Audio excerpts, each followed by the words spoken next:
সেখানে নবীকে সালাম জানাবো, দুরূদ পড়বো, এরপর আবার ফিরে আসবো 7 মাইলের এই ফুলতলা গ্রামে আসবো, তারপরে না আপনাকে একটা স্যালুট জানাবো। কথা বলেন ঠিক কিনা? ফিরে আসছেন সবাই? বেঁচে আছেন না মরে গেছেন? জ্যান্ত আছেন তো সবাই? জ্যান্তরে একবার বলেন মারহাবা। হ্যাঁ, এটা আমাকে দিলেন না, আমার রাসূলকে দিয়েছেন। যারা রাসূলকে মারহাবা জানায়, কাল কিয়ামতের ময়দানে রাসূল তাদেরকে স্যালুট জানাবে। সুবহানাল্লাহ পড়ে। আলহামদুলিল্লাহ। ভাইরা আমার, লম্বা বয়ানের মধ্যে কোনো হেদায়েত রাখা আছে আমার জানা নেই। আমার ছোট্ট কথার মধ্যেও মানুষের হেদায়েত লুকায় থাকে। কথা ঠিক কিনা বলেন? ইব্রাহিম ইবনে আদহাম বলদ শহরের বাদশা ছিলেন। বাদশাহদের শরীর কেমন হয়, তাদের চলাফেরা, তাদের সমাজ, তাদের ওঠা বসা কেমন হয় সকলের জানা আছে। বাদশাদের প্রত্যেকটা রাত বাসর ঘর হয়, তারা যাকে মনে চায় তাকে নিয়ে রাতটা কাটাইতে পারে। ইব্রাহিম ইবনে আদহাম বলদ শহরের বাদশা ছিলেন। বাদশাহের সংসদ ভবনে কাজ করতেছিলেন।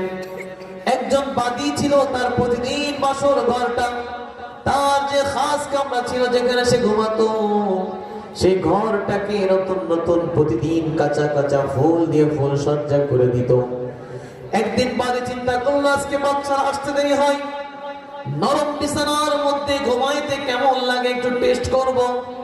ফুল ছিটাই দিয়ে বাদী সেখানে 10 মিনিটের জন্য একটু আরাম করার জন্য শুয়ে পড়লো। বাদী জানে আজকে বাদশা 2-4 ঘন্টার নিচে এসে আসবে না। বাদীটাকে সুযোগ কাজে লাগানোর জন্য নরম বিছানার স্বাদটা কেমন লাগে, বাদী ঘুমাই, তার তো ঘরে একটা খাটও নাই, আরামের বিছানায় কেমন ঘুম আসে চেষ্টা করার জন্য 10 মিনিটের জন্য শুয়ে পড়লো। এই যে 10 মিনিটের জন্য শুলো, আরামের বিছানা পাওয়ার কারণে এমন ঘুম তাকে গ্রাস করে ফেললো। ঘুমাইতে ঘুমাইতে রাত পার করে সকাল পার করে দিল, তারপরেও তারা 10 মিনিট শেষ হয় না। ঠিক কিনা? আমাদের হয় না? হয় না বলেন? ফজরের নামাজ অনেকে অ্যালার্ম দিয়ে রাখে, অ্যালার্ম বাজতেছে, ট্যান ট্যান ট্যান ট্যান ট্যান ট্যান অফ করে দেয়, আবার ট্যান ট্যান ট্যান ট্যান ট্যান ট্যান অফ করে দেয়। দেখে কত বাজে, এখনো 20 মিনিট, আর 10 মিনিট পরে উঠতেছি। এই যে বন্ধ করলো, সকাল 10টা হয়ে গেছে। হয় না? আপনাদের হয় না? কম?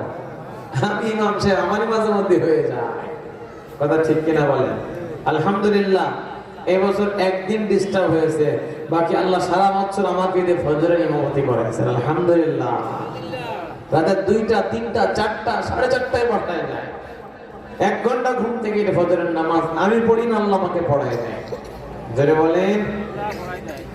বাদশা ঘরে আসে, এসে দেখে বাদশার বিছানায় বান্দি ঘুমায়। বাদশার মাথা ঠিক থাকে না, বাদশার বিছানায় বান্দি ঘুমায়। বান্দিকে এত বড় স্পর্ধা কে দিল?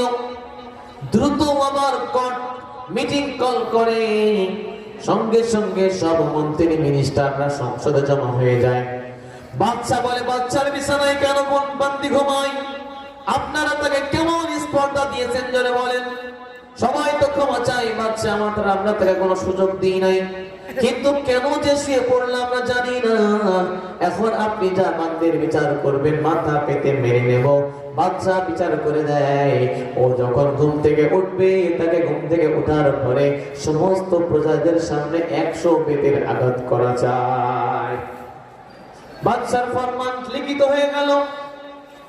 বান্দি সকালবেলায় ঘুম থেকে উঠে দেখে প্রহরী তারা দড়ি নিয়ে দাঁড়ায় আছে, মাথায় দড়ি বেঁধে মারার ফাঁসির কাষ্ঠে নিয়ে যাওয়া হলো। সেখানে দড়ি বেঁধে যখন তাকে কাষ্ঠে তাকে বেঁধে দেওয়া হলো, জল্লাদ আসছে তাকে বেতের আঘাত করবে, চাবুক দিয়ে আঘাত করবে। বান্দি বান্দা আছে, বাদশার সামনে বসা, মন্ত্রী মিনিস্টার আচারে পাশ দিয়ে বসা আছে, পিছনে হাজার হাজার জনগণ দেখবে যে বাদশার বিছানায় বেয়াদবির কারণে, বাদশার বিছানার সাথে বেয়াদবি করার কারণে, নরম বিছানায় ঘুমানোর কারণে কি পরিমাণ শাস্তি পেতে হয়। এই শাস্তি দেখে বাদশার বিছানায় যেন আর কেউ ঘুমানোর সাহস না পায়। জল্লাদ এসে বান্দিকে চাবুক মারা শুরু করে দেয়। চাবুক মারলে আপনারা জোরে বলেন, মানুষ কান্দে না জোরে হাসে? কিন্তু বান্দি যখন প্রথম বাড়ি খাইলো, খাওয়ার সাথে সাথে ফিক করে হেসে দিল। আরে মার খাইলে মানুষ কান্দে, বান্দি থেকে হাসে, বাচ্চার চোখ কপালে। দ্বিতীয় বাড়ি মারে তো খেল খেল খেল খেল করে হাসে। তৃতীয় বাড়ি হাসির আওয়াজ আরো বাড়তেছে। বাচ্চা বলে, না হোক জল্লাদ, মার থামায় দাও, ওটাকে রশি থেকে খুলে নিয়ে আমার সামনে নিয়ে আসো। বাচ্চার সামনে বান্দিকে আনা হয়। বান্দিকে জিজ্ঞাসা করে, মানুষকে মারলে মানুষ কান্দে, তুই হাসলি কেন? বান্দি বলে, বাদশাহ এর রহস্য আপনাকে কেন বলবো, আমাকে হাসতে দেন, বেশি করে হাসতে দেন। বাচ্চা বলে, না না, সকলে জীবনে যত বিচার করলাম সকলেই তো কান্দে, জোর করো, জোর করে মাপ চাই। বাচ্চা মাফ করে দেন, আপনার চাবুকের আঘাত সহ্য করতে পারি না। তুই নাকি মাপও চাস না, বরং কান্দা দূরের কথা, কিলকিল করে হাসতেছিস। তখন বান্দি বলে, বাদশাহ মাত্র 10টা মিনিটের জন্য শোয়ার নিয়ত করে আমি একটু শুয়েছিলাম, কিন্তু আরামের বিছানা হওয়ার কারণে একটু লম্বা ঘুম হয়ে গেল। একটা রাত পার করেছি। এক রাতের জন্য নরম বিছানায় এক রাত ঘুমানোর জন্য যদি 100 বেত খাইতে হয়, তাহলে এই বিছানায় যে বছরের পর বছর ঘুমায়, না জানে আল্লাহর দরবারে তার কত হাজার বেতের পাওনা হইয়াছে। কথা ঠিক কিনা? বাদশা তখন কি বলেন, বাদশার জন্য নরম বিছানা আর প্রজাদের জন্য শক্ত বিছানা, ইসলাম এটা পছন্দ করে না। বাদশার জন্য যেই কাপড়, প্রজার জন্য সেই কাপড়। খলিফাতুল মুসলিমিন আমিরুল মুমিনিন হযরত ওমর ফারুক রাদিয়াল্লাহু তাআলা আনহু যখন মসজিদে নববীর মধ্যে রাসূলের মিম্বারে বসে দাঁড়ায় দাঁড়ায় ভাষণ দিচ্ছেন, একজন ভাষণের মধ্যে বলে, আমিরুল মুমিনিন সবার ভাগে তো কাপড় একটা করে পড়েছে, আপনার গায়ে কেন 2টা কাপড় দেখা যায়? পারবেন বাচ্চার সামনে এরকম আঙ্গুল করে কথা বলতে? কথা বলেন না, সেই সুযোগ কি আছে নাকি আমাদের? হ্যাঁ, জায়গা পর্যন্ত হয়ে যাবে না। এটা ফেসবুকে একটা কমেন্ট করবো, এটা পোস্ট ছাড়বো, ভয়ে ছাড়তে পারে না। কথা ঠিক কিনা? এজন্য ফিরাউনি রাজত্ব চলতেছে। কথা ঠিক কিনা বলে? ভাইয়েরা আমার, বাদশা বলে, বান্দি বলে, খলিফা ওমর ফারুককে বলা হলো, সবার জন্য একটা করে কাপড়, আপনার গায়ে কেন 2টা কাপড়? ওমরের ছেলে আব্দুল্লাহ বিন ওমর আগায় চলে আসে। বুঝতে পেরেছে বাবা তো প্রশ্নের জবাব দিতে গেলে হিমশিম খেয়ে যাবে। আব্দুল্লাহ এসে বলে, আমার ভাগে যেই কাপড়টা পড়েছিল, আমার বাবা আজকে ঈদের দিন খুতবা দিবে, আমি চাইলাম এই কাপড়টা বাবার জন্য সদকা হাদিয়া দিতে। আমার কাপড়টা বাবা পরেছে, এটা বাবার জন্য বরাদ্দকৃত কাপড় নয়। সুবহানাল্লাহ। এর নাম হলো খলিফা, এর নাম বাদশা। বাদশা চলবে প্যারোটো গাড়িতে, সামনে পুলিশ, সামনে বলেন যে কত রকমের ক্যাডার, সামনে বডিগার্ড, পিছনে বডিগার্ড।